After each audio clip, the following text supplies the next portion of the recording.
السلام عليكم.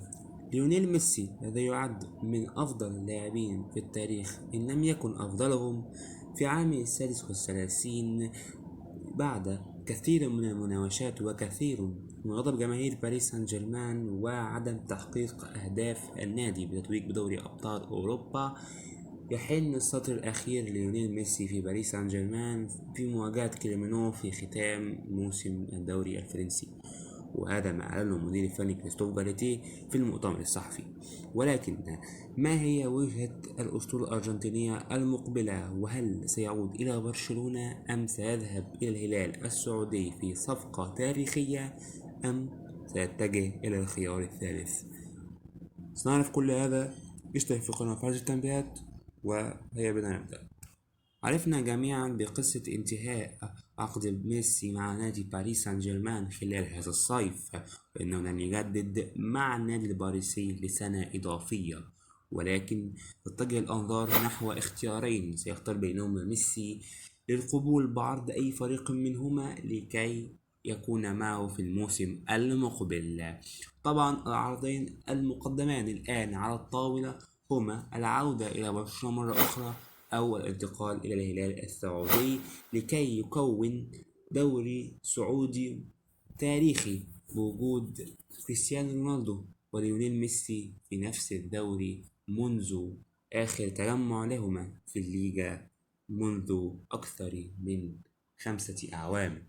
ولكن بعد ذلك سوف أتكلم عن مشاكل ومميزات كل طريق سيسلكه ميسي خلال هذه الرحلة ليونيل ميسي. وأيضا هناك 3 أسباب و3 مشاكل سيعاني منها ميسي بفور انتقاله إلى برشلونة. طبعا جمهور برشلونة سيكون سعيد بعودة أسطورته الحية التي كتب مع الأمجاد كلها إلى أرض الكامب نو، ولكن خلال هذه الفترة قد يواجه الفريقين بعض الصعوبات. المشكلة الأولى في برشلونة وهي مشكلة السيولة المادية التي يعاني نادي برشلونة من أزمة اقتصادية كبيرة منذ عام الكورونا وعام 2020. نادي برشلونة حتى الآن سوف يدفع إلى رابطة الدوري الإسباني 200 مليون يورو لكي يستطيعوا تسجيل بعض اللاعبين في القائمة الحالية لنادي بارسا، ولكن فوق ذلك عليهم أن يوفروا بعض المال من رواتب اللاعبين لكي تستقر الميزانية الكتالونية من خلال عقود اللاعبين ورواتبهم وأيضا أرباح النادي. ولكن على الجهة الأخرى هناك بعض المشاكل، وهي طبعا الفريق الذي سوف يكون مع ليونيل ميسي في الموسم القادم إذا انتقل إلى برشلونة، الذي سوف ينقصه بعض اللاعبين. هناك بعض الأحاديث عن خروج بعض اللاعبين مثل إنسو فاتي وفرانكي سي، ولكن حتى الآن لم توجد لهم عروض. نعم، رحيل سيرجيو بوسكيتس ورحيل جوردي ألبا من الفريق سيوفر الكثير في الميزانية الراتب، ولكن أيضا بارسا يحتاج إلى الكثير من الأموال من ناحية بيع اللاعبين. فهل سوف يستغني بارسا عن بعض اللاعبين الأساسيين؟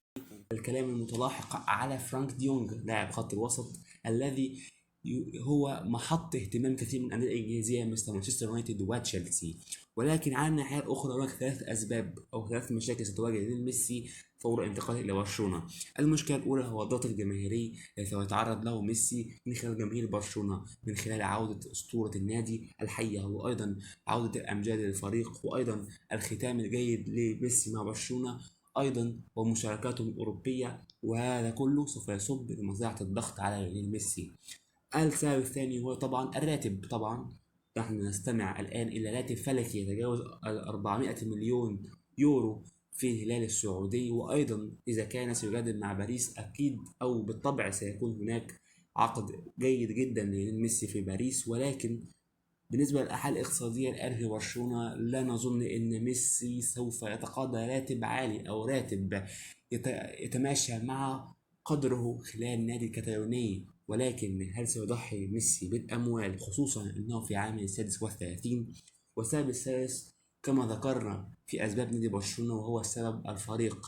هل سيفتقد برشلونة لبعض الركائز الأساسية من خلال بيع اللاعبين لتوفير السيولة المادية لتسجيل ميسي، أم الفريق سوف يصرف جميع أمواله على صفقة ميسي أو على تسجيل اللاعبين مع صفقة ميسي بدون احتياج إلى شراء بعض اللاعبين لتعزيز صفوف الفريق الذي إذا انتقل ميسي إليه سيحقق جميع المكاسب الممكنة من خلال الترويج للدوري السعودي في العالم وزيادة مكانته العالية، وأيضا تجمع كثير من المحبين والعشاق كرة القدم في هذا الدوري من خلال ليونيل ميسي في الهلال وكريستيانو رونالدو في النصر. المنافسة التاريخية التي استمرت لأكثر من 15 عام انتقلت إلى الدوري السعودي، وأيضا من خلال ذلك سوف يزداد الأرباح والمكاسب ليونيل ميسي وأيضا لنادي الهلال السعودي حال انتقال ميسي إلى الهلال. ولكن مشكلة ميسي طبعا هو الابتعاد عن الفورمة الأوروبية والابتعاد عن الدوريات الأوروبية، خصوصا أن ميسي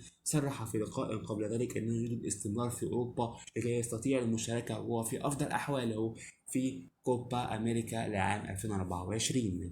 وأيضا أظن أن ميسي يضع في اعتباره الحسابات المالية، وأظن أن عرض الهلال الفلكي قد يجعل ميسي يفكر في الأمر، ولكن بالنسبة لي هناك اختيار ثالث قد يلوح في الأفق حتى الآن ولكن لم يوجد له عرض رسمي، وهو العرض من نادي أمريكي أو النادي الذي يملكه ويرأسه ديفيد بيكهام.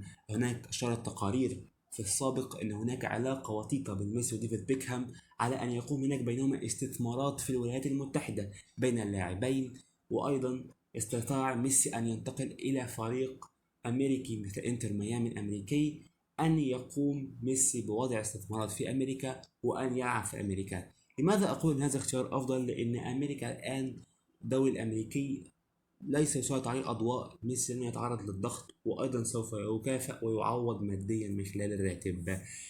أنت إذا ما كان ليونيل ميسي في هذا القرار أين ستتخذ؟ هل ستتخذ الوجهة البرشلونية والعودة والحنين للكامب نو، أم ستتجه ناحية الاتجاه الآخر وهو اتجاه الأموال، أم سوف تنتظر عرض من الولايات المتحدة؟